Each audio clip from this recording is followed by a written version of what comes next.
तो आज हम लोग हैंडलिंग मिसिंग डेटा का चैप्टर करने जा रहे हैं। और हैंडलिंग मिसिंग डेटा में सबसे पहले हमने गूगल कोलैब ओपन कर लिया है। गूगल कोलैब को ओपन करने के बाद हम लोग यहाँ पे सबसे पहले इंपोर्ट पांडाज एसपीडी कर देते हैं और फिर रन करेंगे तो ये अपने आप रैम और डिस्क आपको दिखेगा कि ये कनेक्ट हो गया है। ठीक है। देन इसको कनेक्ट करने के बाद हम लोग यहाँ से जब एक CSV फाइल ले लेते हैं तो ये हमारी एक CSV फाइल है। इसमें आपको दिख रहा है कि डे वगैरह सब दे रखा है। तो इस CSV फाइल को रीड कैसे करेंगे, हम यहाँ पे लिखेंगे df is equal to pd dot read underscore CSV और इस CSV फाइल को हम ऐड कर देंगे। तो हम यहाँ पे एक सिंपल सा एक स्टेप और ऐड कर रहे हैं। हम यहाँ पे कह रहे हैं कि फाइल इक्वल टू और फाइल का हम यहाँ पे पाथ दे रहे हैं। तो फाइल क्योंकि एक रिजर्व कीवर्ड हो सकता है तो फाइल URL लिख देते हैं। तो फाइल URL को हम यहाँ पे रीड कर लेंगे और इस तरह से रीड करने के बाद अगर हम df डॉट हेड करते हैं तो आपको दिखेगा कि उस df के अंदर कुछ वैल्यूज आ रही हैं। इवन अगर हम पूरा का पूरा df यहाँ पे प्रिंट करते हैं तो आपको दिखेगा इसमें वैल्यूज आ रही हैं। अब आपको यहाँ पे दिख रहा होगा कि कुछ वैल्यूज के आगे NaN लिखा हुआ है, नॉट अ नंबर। ठीक है। कुछ वैल्यूज के आगे NaN लिखा है और कुछ जो है वो वैलिड वैल्यूज हैं। तो जिनके आगे NaN लिखा होता है ये मिसिंग वैल्यू कहलाती है। तो इन मिसिंग वैल्यू को हैंडल करने के लिए पाइथन पांडास में कई सारे मेथड दिए हुए हैं। वही मेथड हम लोग आज पढ़ने वाले हैं। अब सबसे पहले अगर हम इस केस में अभी के केस में df डॉट इन्फो लिखते हैं तो मैंने आपको बताया था कि ये मेथड हम लोगों को ये बताता है कि कौन कौन सी मिसिंग वैल्यूज हैं, मतलब हर कॉलम का डेटा टाइप क्या है। एक तो ये बताएगा और साथ में हमें ये भी बताएगा कि हर कॉलम में मिसिंग वैल्यूज कितनी कितनी है, how many missing values are there in each column. तो जब आप df डॉट इन्फो रन करेंगे शिफ्ट एंटर प्रेस करके तो अभी पढ़िए हमें बता रहे कि ये जो डे कॉलम है इसका डेटा टाइप ऑब्जेक्ट है। टेम्परेचर कॉलम टेम्परेचर का फ्लोट है। विंड स्पीड का फ्लोट है और इवेंट का ऑब्जेक्ट है। तो अगर किसी पर्टिकुलर न्यूमेरिकल कॉलम में, ठीक है, कोई न्यूमेरिकल कॉलम होता है और उस न्यूमेरिकल कॉलम में मिसिंग वैल्यूज आ जाती हैं, NaN कहलाते हैं, यानी नॉट अ नंबर, NaN। तो ये जो मिसिंग वैल्यू आ जाती है तो इस कारण से उसका डेटा टाइप फ्लोट हो जाता है। जबकि एक्चुअली में आप देखिए तो सभी इंटीजर वैल्यूज हैं 28 32, बट क्योंकि NaN वैल्यूज आ गई हैं इस वजह से वो इंटीजर की जगह पे फ्लोट बन गए हैं। अब मेरा क्वेश्चन है कि ये जो डे है ये तो एक वैलिड डेटा टाइप है ना, वैलिड डेट है ना। ठीक है। तो क्योंकि ये वैलिड डेट है उसके बाद भी यहाँ पे इसका जो डेटा टाइप आ रहा है वो ऑब्जेक्ट आ रहा है। तो जब हम हैंडल मिसिंग वैल्यूज करेंगे और हमारे डेटा में कहीं पे डेट नाम का कॉलम दिया होगा तो वो डेट नाम के कॉलम से हमें ये ध्यान देना पड़ेगा कि वो डेट नाम का कॉलम एज अ डेट ही आए हमारे सामने। तो इसको डेट बनाने के लिए हम लोगों को एक और पैरामीटर यहाँ पे सीखना है और वो पैरामीटर है कि जब हम रीड CSV कर रहे हो तो हम उसमें लिखें parse underscore date. Okay, parse underscore date और फिर एक लिस्ट बनानी होगी और इस लिस्ट के अंदर लिखना होगा कि हमारा डेटा टाइप मतलब कौन सा कॉलम डेट है। तो यहाँ पे कौन सा कॉलम डेट है आप लोग के अकॉर्डिंग, राइट, सभी ने डे बोला। तो यहाँ पे हम लोग डे कर लेंगे और तो यहाँ पे हम लोग डे लिख देंगे और अब की बार भी सेम उसी तरीके से रीड करेंगे। तो यहाँ पे देखिए अब क्या होगा, अब जो वहाँ पे वो उसको रीड कर रहा था ऐसे फॉरवर्ड स्लैश बना बना के, अब एक तो वहाँ पे हाइफन आ गया, प्रॉपर डेट जैसा दिखने लगा। और इसीलिए अगर हम df डॉट इन्फो प्रेस करते तो अब देखिए क्या हुआ, यहाँ पे डेट टाइम लिख के आने लगा। तो ये डेट अपने आप ही डेट बन जाता है, और date time 64 with precision of nanoseconds. ठीक है, तो ये आ गया। तो ये बहुत इंपॉर्टेंट चीज़ है कि जब हम लोग हैंडल मिसिंग वैल्यूज कर रहे हो, और एक और सिचुएशन है कि हमारे डेटा टाइप में कहीं पे डेट आ रहा हो, तो उसको पहले तो आप रीड कर लेंगे। ठीक है, जो भी उसका नाम है। ये हो गई इम्पोर्टेंट।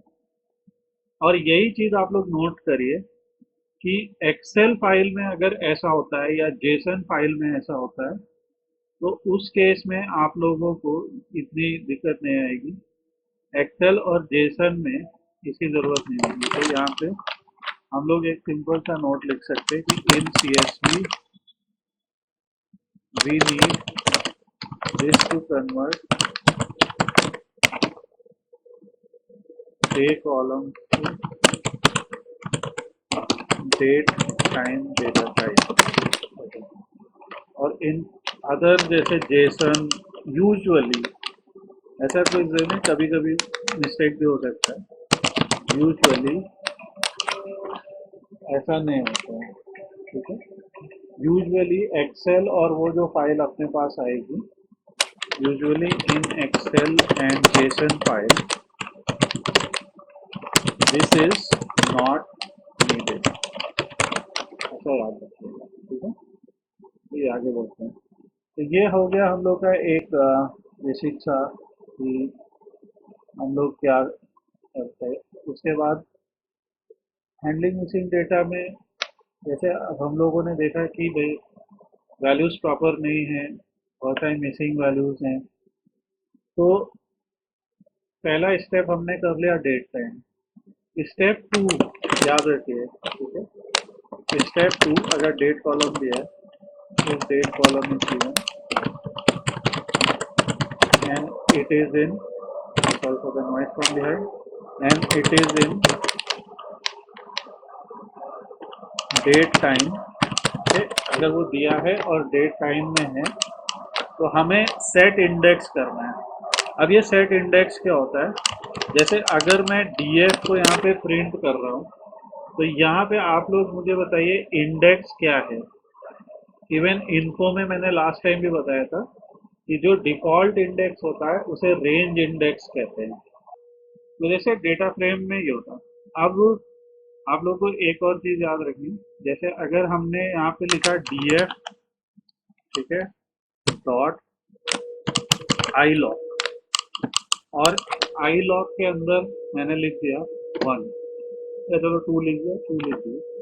तो ये क्या करेगा देखिए, इसने हम लोग के इसने क्या किया है, जो 2 पे इंडेक्स था ना, यानी 5/1/2017 28, ये उस वैल्यू को उठा दिया। अरे बेटे, अगर मैंने लिख दिया आई लॉग 6, तो जो 6 नंबर पे होएगी ये। ठीक है, ये तो अगर इंटीजर लोकेशन है, ऐसे याद रख सकते हो, क्योंकि अगर हमारा इंडेक्स इंटीजर किया हुआ है, ठीक है, तो इंटीजर इंडेक्स में अगर मुझे किसी एक रो का डेटा देखना है, तो मैं इस तरीके से देख सकता हूँ उस रो का data. Is it okay? Integer location. अगर मैं यहाँ पे लिखता हूँ df डॉट आई लॉग, और मैं लिखता हूँ कि मुझे 2 6, ऐसा मैं 2:6 लिख लेता हूँ, तो यहाँ पे अगर मैं रन करता हूँ, तो मुझे 2 से लेके 5 तक, तुम लोग को याद होगा लिस्ट में भी यही होता था ना स्लाइसिंग में, कि जो हम लोग लास्ट इंडेक्स लिखते थे, वो वाला इंडेक्स आउटपुट में नहीं आता था। ठीक है, सो ये इम्पोर्टेंट चीज है। तो df dot I log 2 to 6 ये हो गया। तो ये जो आई लॉग है, ये केवल इंटीजर के साथ में काम करता है। ठीक है, एक और चीज मैं दिखाता हूँ, ये ऑल्दो हैंडलिंग मिसिंग डेटा का चैप्टर का नहीं है, बट हम लोग को याद रखना जरूरी है। तो मान लीजिए मैं एक छोटा सा डेटा बनाता हूँ, यहाँ पे डेटा इक्वल टू, और यहाँ पे मैं लिखता हूँ कि नेम्स, नेम्स मैंने लिखा और एक लिस्ट बनाया, और नेम्स में मैंने लिखा मोहन, सोहन, रोहन, ऐसे 3 लोग का नाम लिख दिया।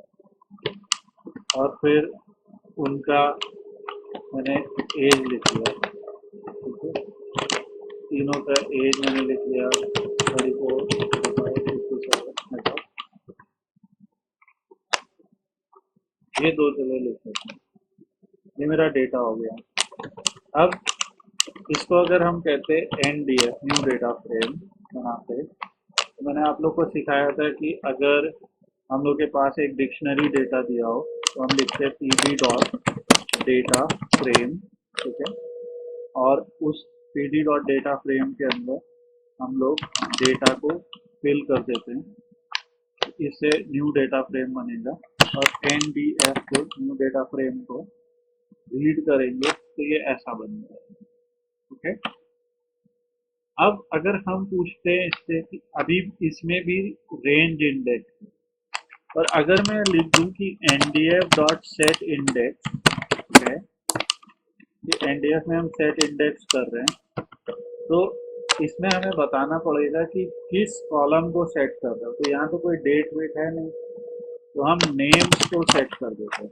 या हम कह देते हैं कि भाई ये जो नेम्स है ये इसको इंडेक्स बना देते हो। तो इसको NDF अगर मैंने रन किया, अभी देखो कैसा हो गया, रिपीटिंग दिस, तो वो नाम आ गया अब, ठीक है। अगर हम इस चीज को कह देते हैं कि NDF बराबर दिस, तो हम क्या कह रहे हैं कि ये जो आउटपुट आया था उसी आउटपुट को आप NDF में सेव भी कर दो, तो हमारा जो डेटा है उसमें अब ऐसा हो गया। तो अब अगर हम कहते हैं कि NDF डॉट इन्फो क्या होगा, तो देखिए अब की बार क्या हुआ, इंडेक्स 3 एंट्रीज, डेटा कॉलम ऐसा वैसा दिखा रहा है, ठीक है। तो ये इंडेक्स में ऐसे लिख के दे रहा है 3 एंट्रीज, वो वाली बात नहीं बोल रहा रेंज इंडेक्स के साथ।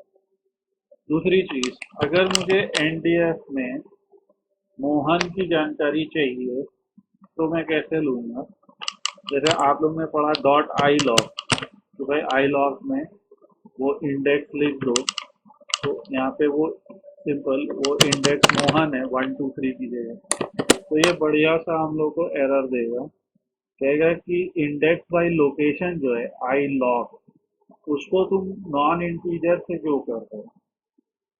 तो यानी अगर तुम्हारा इंडेक्स एक इंटीजर वैल्यू है तो वो इंडेक्स बाय लोकेशन, अगर तुम्हारा एक नॉर्मल है ना तो ऐसे लिखोगे तुम, ठीक है।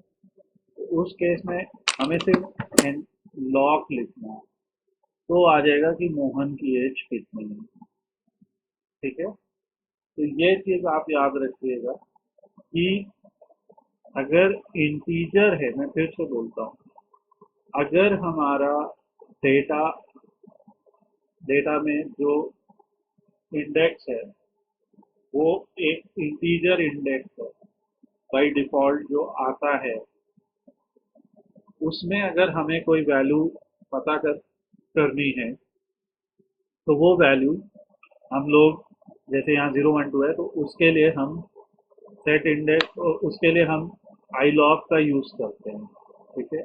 आई लॉग यानी इंडेक्स बाय लोकेशन, और इसको आई इंटीजर भी होता है, तो ऐसे याद रख सकते हो कि आई लगा है तो यानी इंटीजर पे काम करेगा। पर यही चीज अगर हमारा जो है वो एक नॉर्मल डेटा फ्रेम की बात करें तो उसमें तो वहां पे ये काम नहीं करेगा, इशू आने लगेगा। तो इस इशू को सॉल्व करने के लिए लॉक लिखते हैं, LOC, ठीक है। तो ये याद रखिएगा, ठीक है। तो इस चीज को हम लोग को याद रखना है। तो let's come back to our main chapter. और हमारा जो चैप्टर था उसमें डीएफ लिखा था। तो अब यहाँ पे डीएफ में भी आपको दिख रहा है कि वही वाला इंडेक्स है। तो हम लोग को एक यहाँ कमांड लिखना है DF dot set under score index. और हम सेट इंडेक्स में लिख देंगे कि डे को इंडेक्स सेट करना है। ठीक है, पहले करके देखेंगे कि सही से आ रहा है कि नहीं। अगर सही से आ गया तो हम कह देंगे हाँ ठीक है, अब आपको दिख ही रहा है। फिर कह देंगे डीएफ बराबर DF dot set index day. यानी हमने क्या किया कि जो सेट इंडेक्स है वो डायरेक्टली सेट नहीं कर दे रहा है, पर वो क्या कर रहा है, हमें दिखा रहा है कि सेट करने के बाद कैसा दिखेगा। तो इस वजह से वो दिखा रहा है। अब उसके बाद सेट इंडेक्स कर दिया तो हमने उसी में सेव कर दिया कि जो तुमने दिखाया था वो अब ओरिजिनल में सेव कर दिया। जैसा एक और तरीका भी होता है इन प्लेस, वो मैं बाद में बताऊंगा। तो अब अगर हम डीएफ को देखेंगे तो जो डीएफ है वो प्रॉपर वैसा ही नजर आएगा जैसा हमने अब सेट कर दिया। तो ये हो गया एक तरीका। अब इसके बाद जो चैप्टर हम पढ़ रहे हैं या जो मेथड पढ़ रहे हैं वो है फिल एनए। फिल एनए का मतलब क्या होता है कि fill N A N values, जो भी हमारी एन ए एन वैल्यूज हैं विद गिवन वैल्यू। ठीक है, जो भी हम कहेंगे तो हम कहेंगे कि भाई फिल एन ए कर दो जीरो। जैसे हम लिखेंगे D F dot fill N A zero. तो अगर हमने ये लिख दिया तो वो क्या करेगा, जहां जहां एन ए आ रहा था वहां वहां जीरो आ जाएगा।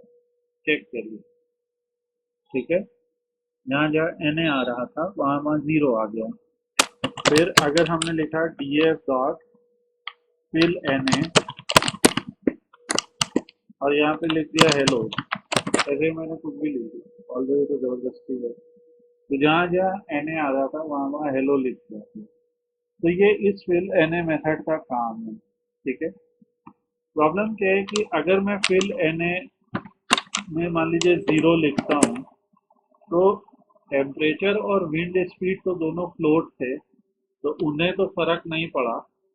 पर ये जो इवेंट है, आपको भी पता है ये इवेंट जो है, ये इवेंट तो एक स्ट्रिंग डेटा है ना।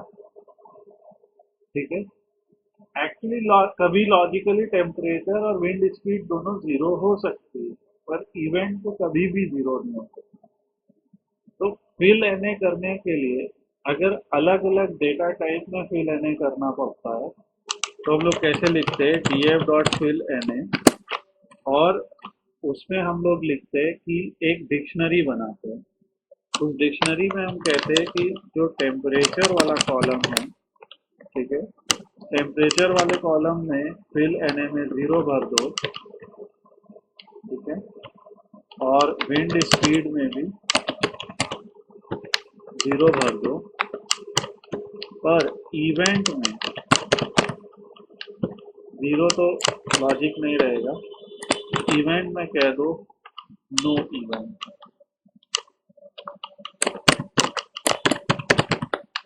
अच्छा, तो इसको रन करेंगे तो क्या है, बहुत बढ़िया एरर है क्योंकि हम लोग ने फिल लेने के बाद ब्रैकेट नहीं लगाया।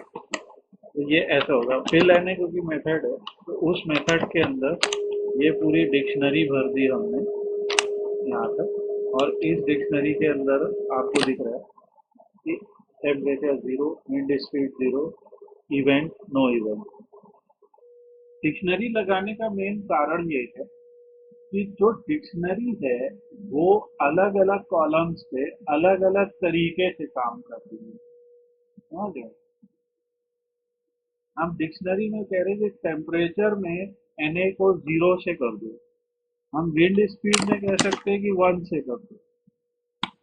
हमें दिख रहा है कि टेम्परेचर कभी 32, कभी 40 है, कभी 28 है, तो हम एक अंदाजा लगा सकते हैं कि भाई इसका एवरेज 34 रहेगा। तो हम एक अंदाजा भी लगा सकते हैं कि टेम्परेचर में अंदाजा 34 लगा दो, विंड स्पीड 7 और 8 के बीच में ज़्यादा मिसिंग है तो हम कहते हैं भाई विंड स्पीड 7.5 भर दो।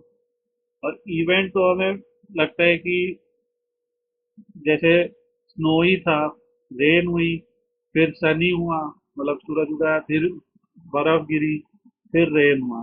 तो स्नो और रेन के बीच में बहुत पॉसिबिलिटी है कि रेन ही रहा हो या क्लाउडी रहा हो, तो हम यहाँ पे क्लाउडी भर दें, एक एग्जाम्पल। तो ऐसा करके हम भरेंगे तो ये भी हो जाएगा कि टेम्परेचर में हमने अलग भर दिया, विंड स्पीड में अलग भर दिया, और रेनी में अलग भर दिया। ठीक है, ऐसा भी आप कर सकते हैं। तो इसलिए ये डिक्शनरी इम्पोर्टेंट है कि डिक्शनरी में आप अलग अलग कॉलम में अलग अलग रखते हैं। अगर हम डिक्शनरी नहीं लगाते हैं और सीधे df डॉट फिल एन में कोई एक वैल्यू रख देते हैं, जैसे मैंने 5 रख दी, तो ये क्या करेगा, हर जगह 5 भर देगा। अब चलो टेम्परेचर कभी 5 हो सकता है, वैसे तो यहाँ पॉसिबिलिटी नहीं है। विंड स्पीड भी चलो 5 हो सकती है, उसकी तो काफ़ी पॉसिबिलिटी है। लेकिन इवेंट कभी 5 हो सकता है क्या? भाई इवेंट तो एक शब्द है, एक मतलब एक वर्ड है, तो वो वर्ड कभी एक नंबर थोड़ी हो सकता है। कभी आपने सुना है कि आज 5 है, आप ये बोलोगे सनी है, स्नोई है, ये सब बोल दो। तो बोला आपने आज, आज तो मौसम 5, जैसे उन्नाव में दिन के यहाँ 5 हो रहा है। ऐसा तो होगा। तो इसलिए ये तरीका काम नहीं करता है। इसीलिए ये डिक्शनरी से हम लोग लॉजिकली जो फिल हो सकता है वो करते हैं। तो हमने टेम्परेचर देखा कि भाई 40 और 28 के बीच में है, कभी 25 है, तो एक अंदाजा लगाया।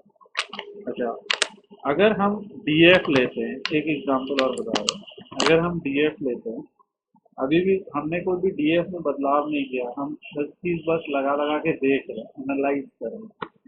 तो अगर मैं डीएफ में एक और मेथड यूज करता हूँ जो मैंने पहले दिन भी सिखाया था, डिस्क्राइब। ठीक है, तो ये जो डिस्क्राइब मेथड है, ये क्या करता है कि जो भी न्यूमेरिकल कॉलम्स होते हैं, उन न्यूमेरिकल कॉलम्स का हमें एक स्टैटिस्टिकल एनालिसिस देता है। स्टैटिस्टिकल एनालिसिस में उसमें कितने काउंट ऑफ वैल्यूज हैं, तो दोनों में उसने 5 ही को काउंट किया, जबकि रोज तो बहुत सारी हैं। ठीक है, आप बता सकते हैं। जैसे अगर हम यहाँ से कोड एक्सट्रैक्ट करते हैं और डीएफ को रन करते, वैल्यूज तो आप देखें हमें 7-8 दिख रही हैं। ठीक है? और यहाँ पे उसने काउंट जो है बाकी के, तो उसने सिर्फ उतनी ही वैल्यूज काउंट की हैं जहाँ पे मिसिंग वैल्यू नहीं है उस कॉलम में, और उसी जगह पे उसने ये किया। तो मीन कितना आ रहा है, 33.2। तो हम लोग ये भी कर देते हैं कई बार कि जो मीन वैल्यू है, ठीक है, उस कॉलम में वो मीन रख दे, इसलिए मैंने 34 एक अंदाजा लगाया था। तो आप मीन वैल्यू को भी रख सकते हैं। विंड स्पीड की जो मीन वैल्यू है वो 8.4 है, मैंने जो अंदाजा लगाया वो थी कितनी, 7.5। तो मीन वैल्यू को भी आप रख सकते हैं। ठीक है, जो हमें यहाँ से पता चलती है, यहाँ से हमें पता चलता है मिनिमम कितनी थी, मैक्सिमम कितनी थी उस कॉलम में, फर्स्ट क्वार्टाइल, सेकंड क्वार्टाइल और थर्ड क्वार्टाइल कितनी थी। ये जो क्वार्टाइल की बात हो रही है, 25, 50, 75%, ये क्या होता है, ये स्टैटिस्टिक्स में सीखा जाता है। अदरवाइज मैं आपको अलग से सिखाऊंगा ये चीज, ये क्वार्टाइल्स क्या होते हैं, इंटर क्वार्टाइल रेंज क्या होती है, विस्कर क्या होता है। तो एक हम लोग चैप्टर पढ़ेंगे जिसका नाम होगा बॉक्स एंड विस्कर प्लॉट। तो उस बॉक्स एंड विस्कर प्लॉट के चैप्टर में हम लोग ये सब भी समझेंगे कि ये सारा कुछ होता क्या है। ठीक है, तो ये हो गया फिल एन ए का। अब हम वापस से अपने डीएफ पे आते हैं। तो फिल एन ए में तो हमने कोई वैल्यू भर दी थी। अब फिल एन ए में ही एक और पैरामीटर होता है, उसे कहते हैं DF dot fill N A. इसी में लिखा, इसमें लिखते हैं method equal to F fill, यानी फॉरवर्ड फिल। फॉरवर्ड फिल का मतलब क्या हो जाएगा कि जो वैल्यू हमारी पहले आ रही थी, ठीक है, जो वैल्यू हमारी पहले आ रही थी वो आगे बढ़ जाएगी। जैसे यहाँ 32 आ रही थी तो ये यहाँ पे फिल हो जाएगी, यहाँ 28 थी ये यहाँ फिल हो जाएगी, ये 32 थी ये यहाँ यहाँ फिल हो जाएगी। फॉरवर्ड 32 हो गई, वो 28 हो गई, 32 ऐसा है फॉरवर्ड फिल। इसी तरीके से एक और फिल होता है बी फिल यानी बैक फिल। ठीक है, तो ये बी फिल भी लिख सकते हैं, बैक फिल। तो ये क्या करेगा कि मतलब अगली वैल्यू पीछे एक रो पीछे ले आएगा। तो जैसे बी फिल में आप करोगे तो ये वही 34 को उसने उठा लिया पीछे की तरफ। ठीक है, तो ये दो मेथड होते हैं। तो अगर आपको नहीं समझ में आ रहा कि भाई क्या आप फिल करना चाहिए, और खास करके आप सोचिए मौसम में यही होता है, टेम्परेचर पे ये होता है कि ज़्यादातर जो टेम्परेचर अगले दिन होगा या पिछले दिन हुआ होगा वही ज़्यादातर जो है वो हुआ होता है मतलब एक एक आधा दिन पहले। तो ये जो है हम लोग का इम्पोर्टेंट चीज़ है। फिर तो हमने पढ़ा fill N A, B fill N A, F fill. फिर फाइनली पढ़ते डी एफ। यहाँ पे डी एफ हमने रन किया, अभी भी हमें दिखा मिसिंग वैल्यू। एक और मेथड होता है जो थोड़ा सा और अलग तरीके से काम करता है और इसका नाम होता है इंटरपोलेट। ठीक है, इस पे हम लोग कल एक और पूरा चैप्टर भी पढ़ेंगे, आज मैं सिर्फ आपको बता रहा हूँ। तो ये जो इंटरपोलेट मेथड होता है वो क्या करता है, अभी ध्यान से देखिए, एक है 32, एक है 28। ठीक है, एक 32 है, फिर एक मिसिंग है, एक नंबर मिसिंग है, फिर एक नंबर 28 है। तो इन दोनों के बीच में ऐसा कौन सा नंबर आएगा? फिर 28 के बाद एक नंबर मिसिंग है, फिर एक है 32 वापस। तो ये मिसिंग नंबर क्या हो सकता है?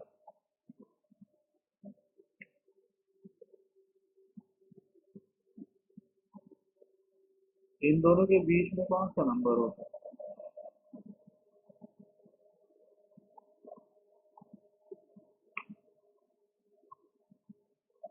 थर्टी होगा भाई। 32 में दो घटाओ 30, 28 में दो जोड़ो 30, राइट। और दो दो नंबर के बीच में अगर कोई नंबर आप पता करते कैसे, 32 प्लस 28 करो और डिवाइडेड बाई 2 कर दो। ठीक है, 60 आएगा लगभग, 60 ही आएगा। 60/2 यानी 30। ये अरिथमेटिक मीन कहलाता है ना। आप लोग ने पढ़ा होगा, आप लोग ने अरिथमेटिक प्रोग्रेशन पढ़ा था। तो तो ये जो इंटरपोलेट जो मेथड है, ये इंटरपोलेट मेथड काम करता है उसी प्रिंसिपल पे। तो देखिए 32 से 30 है, फिर 28 से 30, 32, और फिर यहाँ पे तीन वैल्यूज मिसिंग थी 32 से लेके 34 के बीच में। तो इसने क्या किया कि इन दोनों के बीच में उसने देखा थ्री वैल्यूज मिसिंग है, तो उसने फिर उस हिसाब से मीन निकाला और अगली वैल्यू 32.66, फिर 33.33 और फिर 34। तो ये इंटरपोलेट किया उसने, इसे कहते हैं इंटरपोलेशन, यानी गैसिंग ये भी है और ये गैस थोड़ा सा स्मार्टली कर रहा है और इंटरपोलेट कर रहा है। ठीक है, तो तुम्हारी वॉइस ऑल दो नहीं रिकॉर्ड हो रही, अगर तुम्हारा सवाल ये है कि जैसे शादत का सवाल ये है कि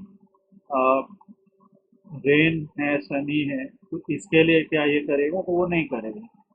तो जब हमने जैसे इंटरपोलेट कर दिया ना, ठीक है, तो हम लोग और पंडास में एक चीज़ क्या है कि आप डॉट लगा लगा के उसके आगे कर सकते हैं।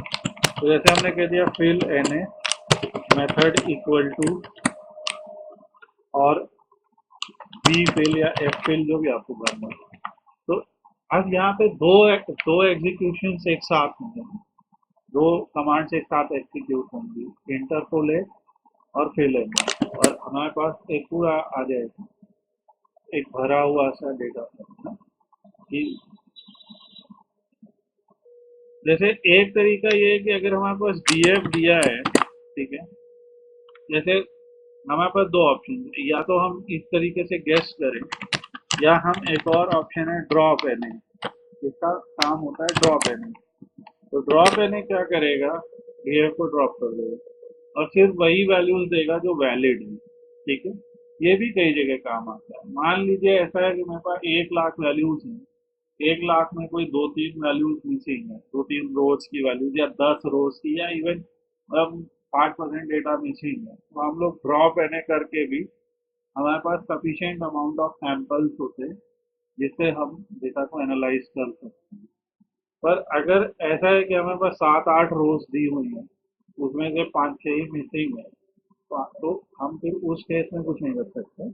तो उस केस में क्या होता है कि उस केस में हम इस तरीके से ही लगा सकते हैं, जैसा अभी हमने किया कि हम पहले इंटरपोलेट रन करें, और इंटरपोलेट के बाद हम लोग जो है इवेंट है। अब एक और इम्पोर्टेंट चीज़ जो मैं बताऊँ, जैसे जो हम लोगों ने किया df.interpolate, इसमें एक इम्पोर्टेंट चीज़ हम लोग को सीखनी है कि ये जो इंटरपोलेट है, अब एक चीज़ आप ध्यान से देखें जो हम लोगों ने मिस की है, मैंने आप लोगों ने मिस करा है, वो ये है कि यहाँ पे जरा डे पढ़ो और टेम्परेचर पढ़ो। 1 जनवरी को कितना टेम्परेचर है?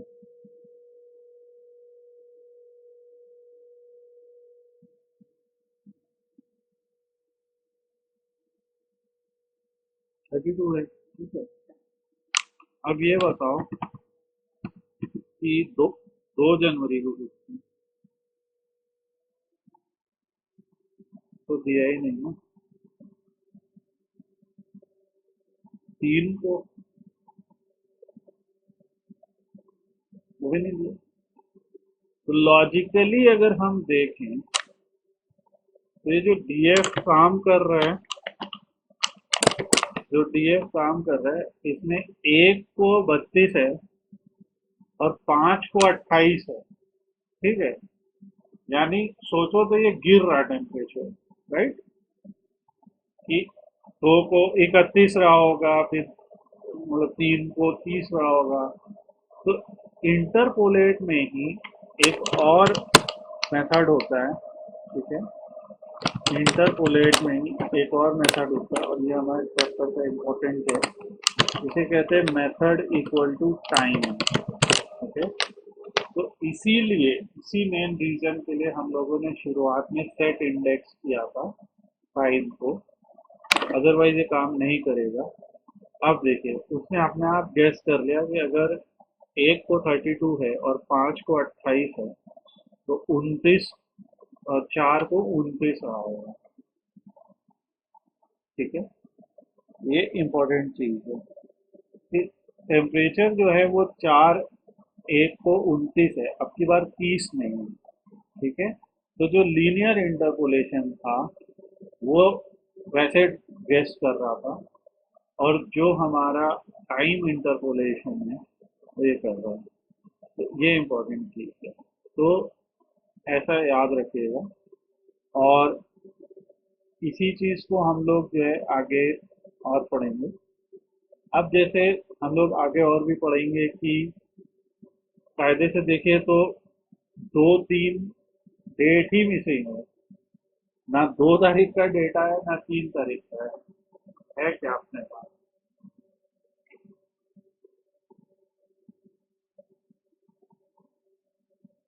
2 को क्या हुआ, 3 को क्या हुआ, मिसिंग है ना। तो वो भी गैस किया जा सकता है। तो ये वाला पार्ट हम लोग अपने नेक्स्ट क्लास में करेंगे।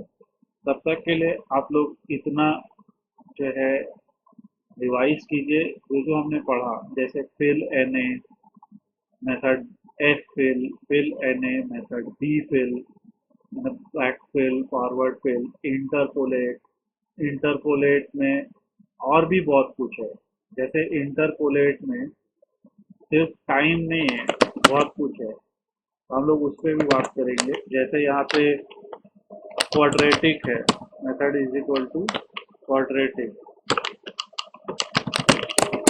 जैसे क्वाड्रेटिक के केस में वो उस तरीके से गेस करेगा।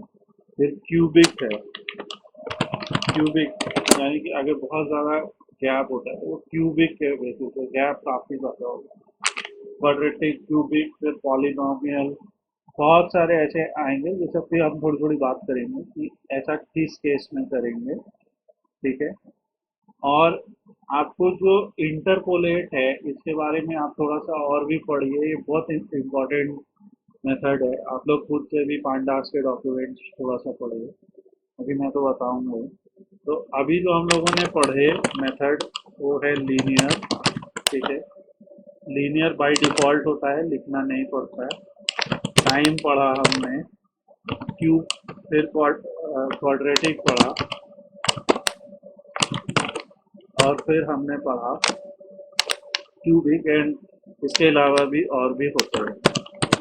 जैसे क्या होता है कि अगर ऐसा लिखा है y is equal to M X plus C, तो हमने ये पढ़ा है ये एक लाइन होती है, स्ट्रेट लाइन, ठीक है, स्ट्रेट लाइन होती है। बट अगर लिखा है Y square is equal to 4ax, ये एक कर्व की इक्वेशन होती है पैराबोला की। अगर ये इस टाइप से भी लिखा होता है, ठीक है, या X square is equal to 4ay, ये सब इक्वेशंस होते हैं। तो इसमें पैराबोला आ जाता है, यानी एक्स स्क्वायर हो गया है, क्वाड्रेटिक इक्वेशन हो गई है। फिर एक्स क्यूब भी आएगा, मतलब किसी इक्वेशन में ऐसे भी लिखा हो सकता है कि ए एक्स की पावर 3 प्लस बी एक्स की पावर 2 प्लस सी एक्स प्लस 5, ऐसा वाई की वैल्यू दी हुई है। ये एक इक्वेशन हो सकती है ये भी कोई तरीके का कर्व। मगर इसमें जो डिग्री ऑफ पॉलिनोमियल है, हाईएस्ट डिग्री, वो 3 है, क्यूबिक है। सो ये इस तरह से मतलब इस तरीके का एक कंसेप्ट को हमने मैथ्स में पढ़ा, उसी बेसिस पे यहाँ पे ये इंटरपोलेशन हो रहा है, ठीक है। तो हम लोग बाकी चीज़ें, ड्रॉप एन ए की और ये सब नेक्स्ट क्लास में पढ़ेंगे और डिटेल में।